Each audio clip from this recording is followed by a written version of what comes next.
திருதராஷ்டிரா, இன்று உன்னுடைய 8வது ஜனித்த நட்சத்திர நாள். ஆகையால் துர்கையை நீ நன்றாக பிரார்த்தனை செய்து கொள்.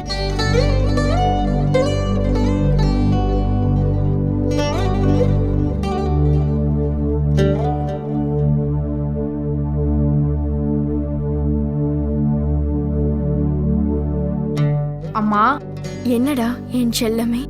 இந்த பட்டாடையில் நான் எப்படி இருக்கிறேன்? உனக்கு என்னடா குறைச்சல்? ராஜா மாதிரி இருக்கிறாய்.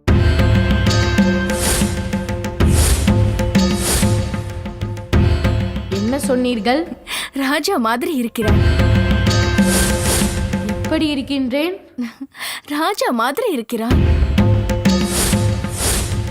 நான் எப்படி இருக்கின்றேன்? ராஜா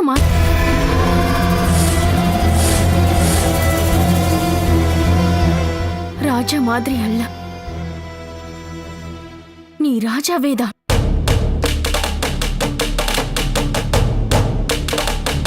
மீண்டும் சொல்லுங்கள். சொல்கிறேன், நீ ராஜாவேதான். இந்த அத்தினாபுரத்தை ஆள பிறந்த ராஜா நீ. அப்படி சொல்லுங்கள். இந்த திருதராஷ்டிரன் தான் இந்த அத்தினாபுரத்தின் இளவரசன்.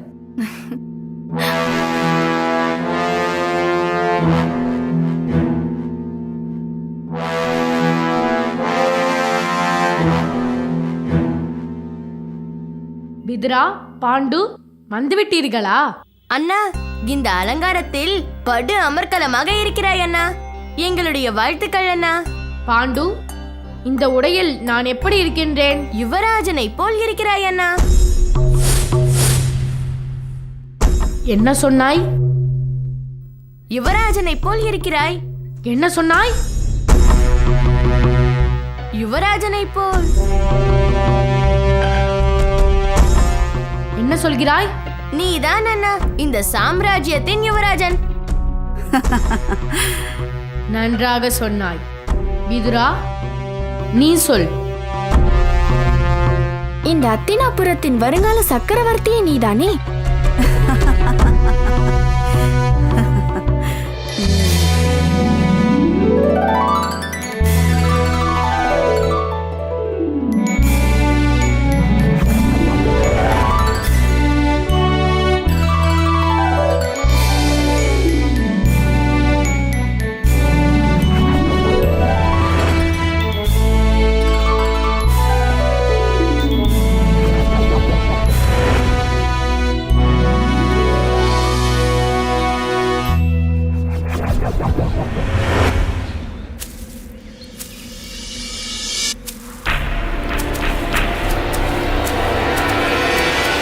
இன்று போர் பயிற்சியின் கடைசி நாள். பீஷ்மரின் முன்பு நடக்க இருக்கும் தேர்வில் நாம் மூவரும் வெற்றி பெறுவோம். விதுரா அண்ணா, நாம் பயன்படுத்தும் வில் எங்கே இருக்கிறது? ரதத்தில் இருக்கிறது. வா, எடுத்து ஆகட்டும்.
விலகி வாருங்கள்.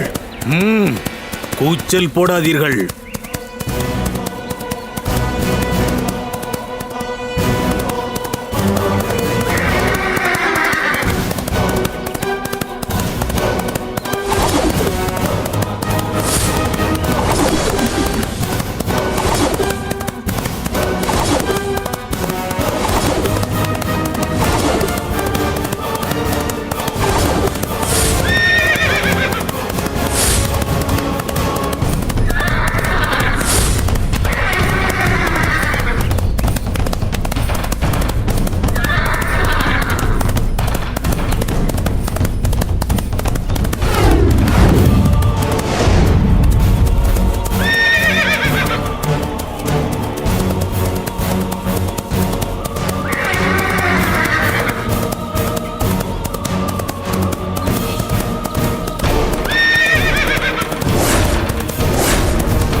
இறங்குங்கள் அண்ணா.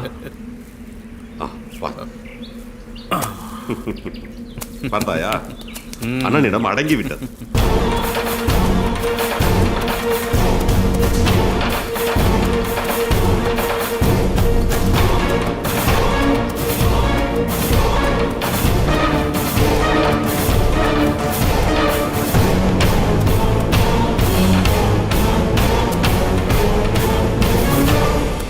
சபாஷ் திருதராஷ்டிரா, நீங்கள் மூவரும் சத்திரியர்கள் என்பதை நிரூபித்து விட்டீர்கள்.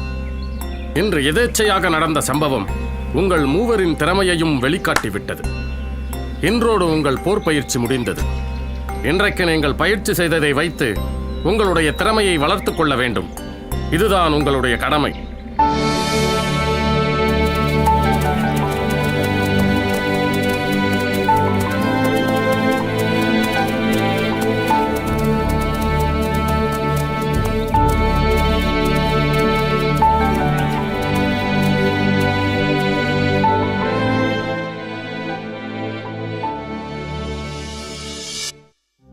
பீஷ்மா, அன்னையே, காலம் நெருங்கிவிட்டது.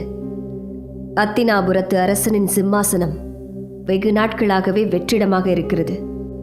ஆகையால் நம் திருதராஷ்டிரனுக்கும் பாண்டுவிற்கும் திருமணம் முடிக்க வேண்டிய நேரம் வந்துவிட்டது. உண்மைதான் அன்னையே. அவர்களும் பருவ வயதை எட்டி விட்டார்கள். அரசாளும் தகுதியும் அவர்களுக்கு வந்துவிட்டது. அதனால்தான் புரோகிதர்களை வரச் சொல்லி இருக்கிறேன்.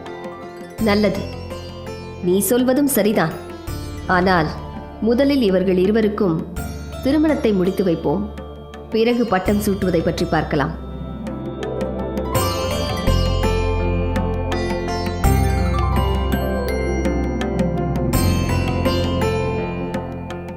வாருங்கள், அமருங்கள். அமருங்கள்.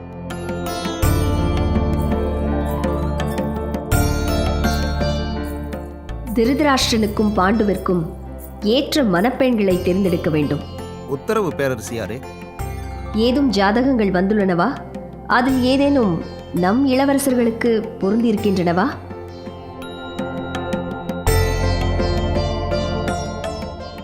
அத்தினாபுரத்திற்கு பட்டத்தரசியாக வர 7 ஜென்மங்களாக தவம் செய்திருக்க வேண்டும். அரசியாரே, ஒன்றல்ல இரண்டல்ல, ஆயிரக்கணக்கில் ஜாதகங்களும் ஓவியங்களும் வந்து குவிந்து கிடக்கின்றன. அப்படியானால் தேர்ந்தெடுக்க வேண்டியதுதான் இனி நாம் செய்ய வேண்டிய கடமை, இல்லையா பீஷ்மா? ஆம், உண்மைதான் அம்மா. பிறகு என்ன? சரி, திருதராஷ்டிரனுக்கு ஏற்ற மணப்பெண்ணை முதலில் தேர்ந்தெடுப்போம். அரசியாரே, நாங்கள் ஒரு ஜாதகத்தை ஏற்கனவே கணித்து வைத்திருக்கிறோம். இப்படி ஒரு பொருத்தம் கோடியில் ஒன்றுதான் அமையும். அப்படியா? எந்த நாட்டு இளவரசி? காந்தார நாட்டைச் சேர்ந்தவர். பெயர் காந்தாரி. ஓம் நமச்சிவாய. ஓம் நமச்சிவாய. ஓம் நமச்சிவாய. மிகுந்த பண்புடையவர் என்று பார் முழுவதும் பெயர் பெற்றிருக்கிறார். சிவபக்தையான அவரது புகழ் நாடெங்கும் பரவியிருக்கிறது. ஆமாம், நானும் அந்த பெண்ணை பற்றி மிகவும் நல்லவிதமாக கேள்விப்பட்டிருக்கிறேன். அப்படியா? மகிழ்ச்சி.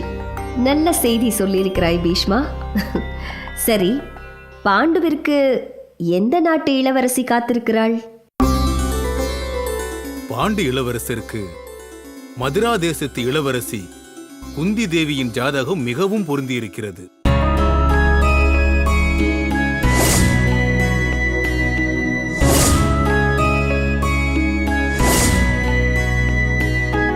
பொறுமையின் சிகரம் என்று குந்தி தேவி பெயர் பெற்றிருக்கிறார். பீஷ்மா, இது குறித்து நீ ஏதும் அறிவாயா? ஆம், அவர்கள் சொல்வது உண்மைதான். அம்மா, சாந்தத்தின் சொரூபம் குந்தி தேவி என்று மதுராவாசிகள் பேசிக் கொண்டிருப்பதை நான் கேள்விப்பட்டிருக்கிறேன். பாண்டுவின் பொறுமையான குணத்திற்கு இந்த பெண் ஏற்றவளாக இருப்பாள் என எண்ணுகிறேன். கூடிய விரைவில் அந்த நாட்டு அரசருக்கு ஓலை அனுப்பிவிடலாம். அப்படியே ஆகட்டும் பேரரசியாரே. அடுத்து விதுரனுக்கு பெண் தேடப் போகிறார்கள் பார். ஆமாம், அவருடைய அழகிற்கும் அறிவிற்கும் நிச்சயம் பெரிய இடத்திலிருந்துதான் பெண் எடுப்பார்கள். என் மகனை மணக்க எந்த நாட்டு இளவரசி கொடுத்து வைத்திருக்கிறாளோ தெரியவில்லை.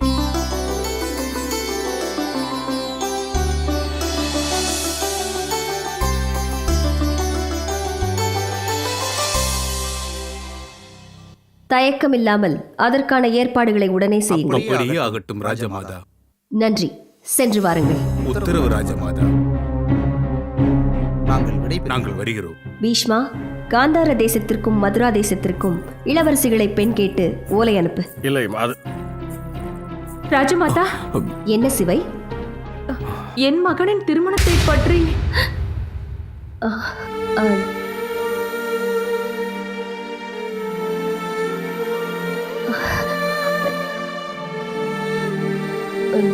அது ராஜமாதா, இதை பற்றிதான் நீங்கள் ஏற்கனவே என்னிடம் பேசிவிட்டீர்களே. என்ன அப்படி பார்க்கிறீர்கள்? மறந்து விட்டீர்களா? பெரியப்பா, நீங்களுமா மறந்து விட்டீர்கள்? ஆமாம் ஆமாம், சொல்வதற்கு மறந்துவிட்டேன். அன்னையே, மூத்தவர்களின் திருமணத்தை முடித்துவிட்டு அதன் பிறகு இளையவன் விதுரனின் திருமணத்தை முடிக்கலாம் என்று நாம் பேசிக் கொண்டிருந்தோம் அல்லவா? அதை பற்றித்தான் விதுரன் அப்படி சொல்லுகிறான்.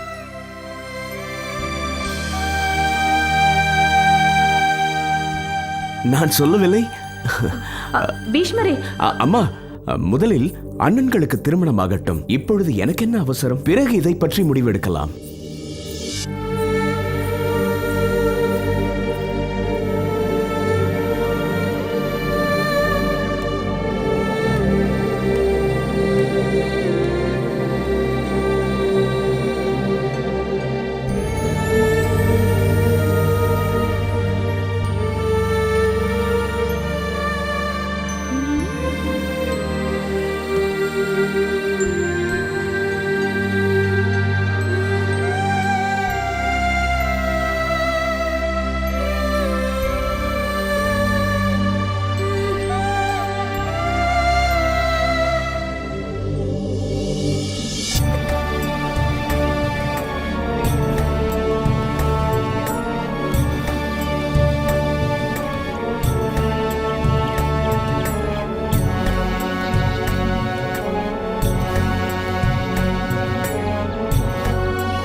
வேண்டும் அன்னையே.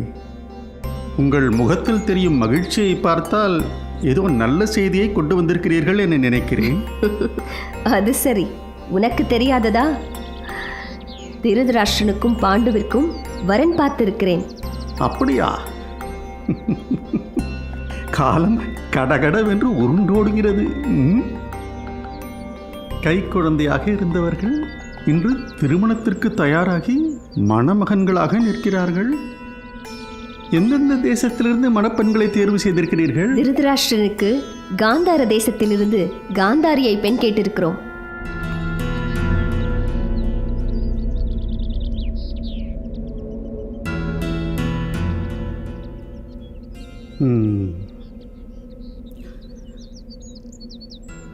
நல்ல வரன்தான். பெண்ணும் பெரிய சிவபக்தை. அப்படியா?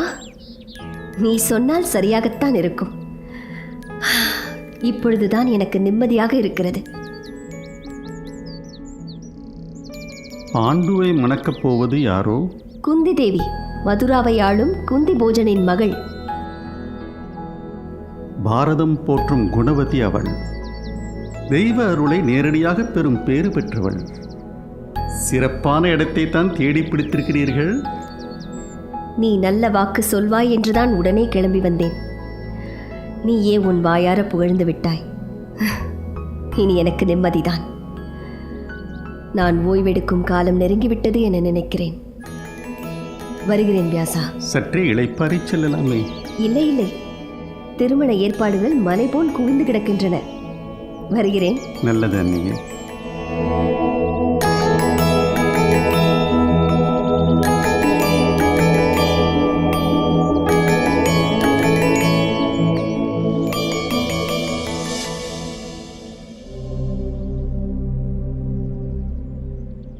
குருவே, தங்கள் தாயிடம் பேசும்போது உங்களிடம் உற்சாகம் இல்லையே? தங்கள் தாயிடம் ஏதோ மறைத்தது போல் எனக்கு தோன்றுகிறது.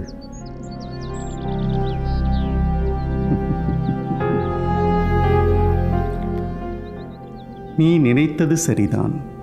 என்ன விஷயம் குருவே? காந்தார நாட்டில் பெண் எடுப்பதாக சொன்னார்களே? ஆமாம், அந்த பெண் காந்தாரி கூட சிறந்த சிவபக்தை என்று சொன்னீர்களே? சொன்னேன். ஆனால் நான் சொல்லாமல் விட்டது ஒன்று இருக்கிறது. என்ன அது? காந்தாரிக்கு தம்பி ஒருவன் இருக்கிறான். நரியின் கூர்மதி, நாசத்தின் ஊற்றுக்கண், சூழ்ச்சியின் விளை நிலம், சூதுவின் தாய் அவன், பேராசையின் பிறப்பிடம், அத்தினாபுர அழிவின் ஆரம்ப புள்ளி அவன். அவன் பெயர் சகுனி.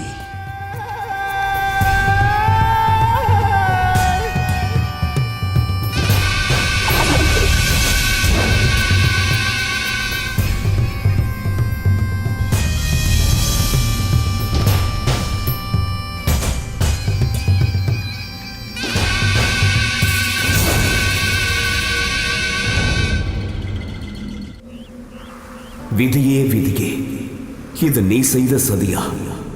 விதியே விதியே, நீ செய்யும் வஞ்சனைதான் சரியா?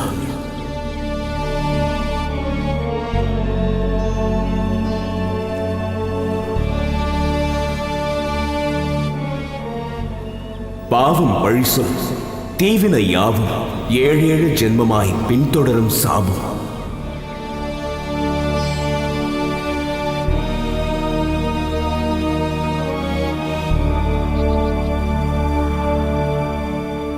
ஆயிரம் சுடர் ஒத்த அறிவிருந்தாலும், வாரணம் மஞ்சும் உடல் வலுவிருந்தாலும், ஊருக்கே உரைக்கும் கூர் மதியிருந்தாலும், தாசியின் பிள்ளை என்ற பழி சொல் நீங்குமோ?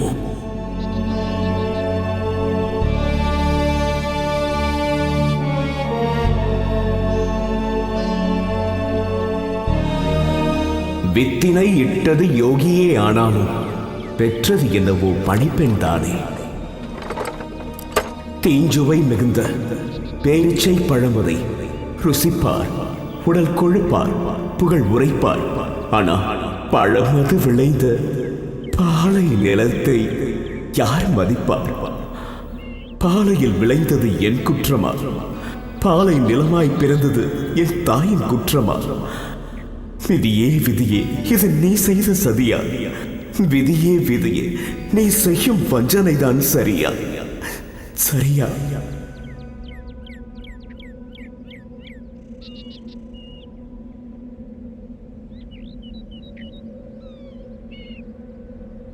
விதுரா!